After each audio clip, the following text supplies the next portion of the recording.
ہمارے ملک میں یقیناً ایک آئین ہے، ایک کانسٹیٹیوشن ہے، سمویدھان ہے، جس کو ہمارے جو انگریزی میں کہتے ہیں کہ ہمارے فاؤنڈنگ فادرز نے اس آئین کو بنایا، اور اس آئین کو جب انہوں نے بنایا تو یہ خواب ان کا تھا کہ اس ملک میں کبھی بھی اکثریتی طبقے کی جمہوریت نہیں ہوگی، یعنی میجورٹیرین فارم آف ڈیموکریسی نہیں ہوگی، بلکہ شراکت داری کی جمہوریت ہوگی، جس کو انگریزی میں آپ اور ہم کہیں گے کہ پارٹیسپیٹو فارم آف ڈیموکریسی ہوگی۔ مگر جب پہلا ہی پارلیمنٹ کا الیکشن ہوا، اس سے لے کر اب تک، یعنی 2019 کے لوک سبھا کے انتخابات میں آپ دیکھیں گے کہ اس زمانے سے لے کر اب تک اکثریتی طبقے کی یعنی میجورٹیرین فارم آف ڈیموکریسی کی طرف ہی ہم بڑھ رہے تھے۔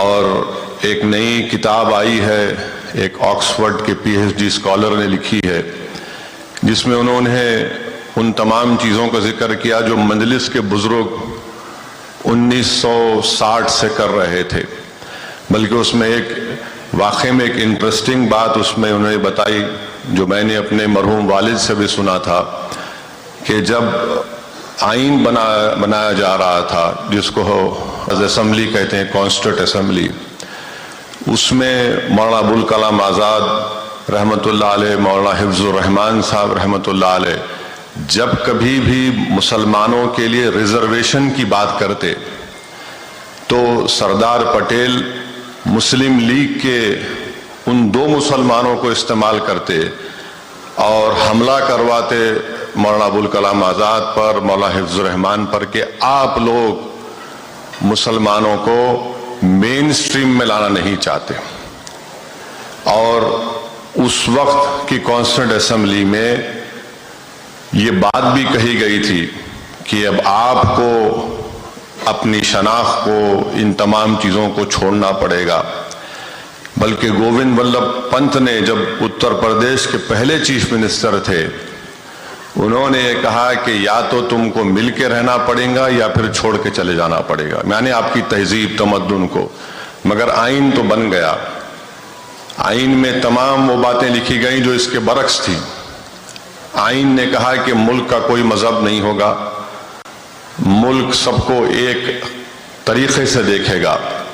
مگر جو سلسلہ شروع ہوا، آج ہم اس مقام پر پہنچ چکے ہیں کہ آج برسر اقتدار جماعت بی جے پی کے پاس 306 ایم پی ضرور ہیں، مگر اس میں ایک بھی مسلمان نہیں ہے۔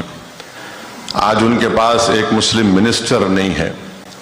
آج بھارت کی لوک سبھا میں 14% مسلم اقلیت کی آبادی ہے، اور صرف میرے خیال سے 4.5 یا 5% کے قریب مسلم ایم پیز جیت کر آتے ہیں۔ ان تمام 22 یا 23 مسلم ایم پیز میں سے صرف 2 ایسے ایم پیز ہیں جو ان لوک سبھا کی کانسٹیٹوئنسی سے آتے ہیں جہاں پر مسلمان 12 یا 15% ہیں۔ ایک تو غازی پور کے انصاری صاحب، جن کو اب سزا دے دی گئی، ان کی ممبرشپ چلے گئی۔ ایک تمل ناڈو سے، ماباقی جتنے 20 ایم پیز ہیں بشمول میرے، وہ ان پارلیمانی حلقوں سے آتے ہیں جہاں پر مسلمانوں کی ووٹر لسٹ میں تناسب پرسنٹیج 30% کے اباؤ ہے، 30% کے اباؤ ہے۔ تو اس میں کوئی ان سیکولر پارٹیز کا، جس کو میں نام نہاد کہتا ہوں، ان کا کوئی بہت بڑا رول رہا ہے۔ دوسری بات یہ ہے کہ آج ہمارے ملک میں مارجنلائزیشن آف مسلمان تو حقیقت ہے، مگر انویزیبل کر دیا جا رہا ہے مسلمانوں کو پولیٹکس سے۔ آج آپ دیکھیں گے کہ جتنے بھی سیکولر پارٹیز ہیں، بی جے پی تو خیر ڈیسائیڈ کر چکی ہے کہ ہم مسلمان کو ٹکٹ نہیں دیں گے اور دیتے بھی نہیں ہیں۔ دوسرے جو سیکولر پارٹیز جو اپنے آپ کو سیکولر کہتے ہیں، وہ مسلمان کا نام لینے سے ڈرتے ہیں۔ تو ایک بھارت کی سیاست میں مسلمانوں کو انویزیبل کر دیا جا رہا ہے۔ اور تیسری بات یہ ہے کہ سب سے زیادہ مسلمانوں کا تناسب اگر ہے تو بھارت کی جیلوں میں ہے، انڈر ٹرائلز میں ہے، کنوکشن میں ہے.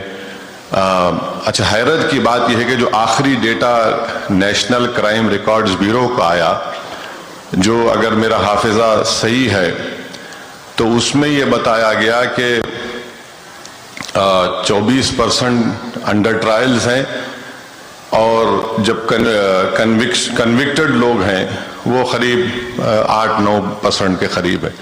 تو اس سے ایک دو بات معلوم ہوتی کہ ایک تو پولیس کی زیادتی, اور دوسرا ہے کہ غیر ضروری ان کو پھنسایا جاتا تھا. یہ ایک ہے. چوتھی بات یہ ہے کہ ابھی ایک نیا ڈیٹا آیا ہے 2020 اور 21 کا ڈیٹا ہے, جس میں کہا گیا, یہ گورنمنٹ آف انڈیا کا ڈیٹا ہے, اس میں یہ کہا گیا کہ 1 لاکھ کے قریب 1,80,000 کے قریب مسلمان ہائر ایجوکیشن کو چھوڑ چکے ہیں, مانے ہائر ایجوکیشن سے ڈسپیئر ہو چکے ہیں. اب اس میں اب آپ دیکھیے کہ سب سے زیادہ اگر کہیں پر ہائر ایجوکیشن مسلمان چھوڑ چکے ہیں وہ ہے اتر پردیش 58,000, جموں کشمیر 47,000, تمل ناڈو 14,000, گجرات 10,000, بہار 10,000, جھارکھنڈ 9,000, مدھیہ پردیش 2,800 کے قریب. تناسب ہائر ایجوکیشن میں 5.45 تھا, وہ گر کر 4.64 ہو چکا ہے. اب یہاں پر جو مجلس کے خلاف جو لوگ باتیں کرتے ہیں, میں ان کے حق کو کرٹیسائز کرنے کا جو حق ہے کریے, مگر مجلس کی موجودگی سے تلنگانہ میں وہ اسٹیٹ شامل ہے جہاں پر 7,000 اضافہ ہوا ہے ہائر ایجوکیشن میں. تو اب میں یہ نہیں کہہ رہا ہوں کہ یہ کریڈٹ مجلس کو آتا ہے, مگر یہ کہہ رہا ہوں کہ ایک سیاسی شعور جو مسلمانوں میں ہمارے بزرگوں نے پیدا کیا, ایک تمل ناڈو ایک تلنگانہ ہے, دوسرا شاید اور 2-3 اسٹیٹس ہیں. کیرل تو وہ تو روایتی, وہ لوگ ہمیشہ, مانے کوئی اسٹیٹ اگر ملک میں ہے جہاں پہ ہائیسٹ لٹریسی ریٹ ہے تو وہ کیرل ہے. تو یہ ایک ہے. اور ایک ڈیٹا ہے کہ جو گورنمنٹ کا ڈیٹا ہے 1950 سے ایک انٹر جنریشنل موبیلٹی ایک چیز ہے. مانے اگر کسی کے دادا مثال کے طور پر 100 روپے کما رہے تھے تو ان کا پوتا دادا سے زیادہ آمدنی کمانا چاہیے. تو ملک میں جتنے ذاتیں ہیں, ہمارے ہندو بھائیوں میں اپر کاسٹ ہے, بیکورڈ کاسٹ ہے, پھر شیڈول کاسٹ, شیڈول ٹرائب ہے, یہ سب میں مانے اگر کوئی اپر کاسٹ ہندو کے دادا 100 روپے کما رہے تھے تو ان کا پوتا اس سے زیادہ کما رہا ہے. اگر کوئی دلت کے دادا 100 روپے کما رہے تھے تو ان کا پوتا اس سے زیادہ کما رہا ہے. شیڈول ٹرائب کا اگر کوئی دادا کسی کا 100 روپے کما رہا تھا تو پوتا اس سے زیادہ کما رہا ہے. ایک ہی کمیونٹی ہے 1950 سے لے کر اب تک, اگر دادا 100 روپے کما رہے تھے تو پوتا 70 روپے کما رہا ہے.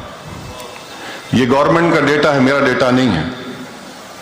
اچھا, پھر آپ آ جائیے, ایک اور ڈیٹا ہے جس میں اس بات کو کہا گیا کہ جو ملک میں سب سے غریب جو ہے, یعنی پورسٹ آف دا پور, اس میں 1/5 مسلمان ہیں. اس میں 1/5 مسلمان ہیں. اب اس کو آپ سامنے رکھ کے آپ خود ایک فیصلہ کر لیجئے کہ کیا ہو رہا ہے. اور اس سال کا جو بجٹ ہے اس میں نریندر مودی کی سرکار تو بڑے دعوے کرتی ہے, سب کا ساتھ, سب کا وکاس, سب کا وشواس, مگر انہوں نے جو پری میٹرک اسکالرشپ کا اماؤنٹ تھا اس کو کم کر کے صرف 9ویں اور 10ویں جماعت کے لیے کر دیا. جبکہ اسی گورنمنٹ کے پاس ایک کنڈو کمیٹی کی رپورٹ ہے جو 2014 اکتوبر میں دی گئی تھی. پروفیسر کنڈو تھے اس میں, اور حیدرآباد کے مایا ناز اکانومسٹ میرے بھائی جناب عامر اللہ خان صاحب, شعبان صاحب, بڑے اکانومسٹ تھے.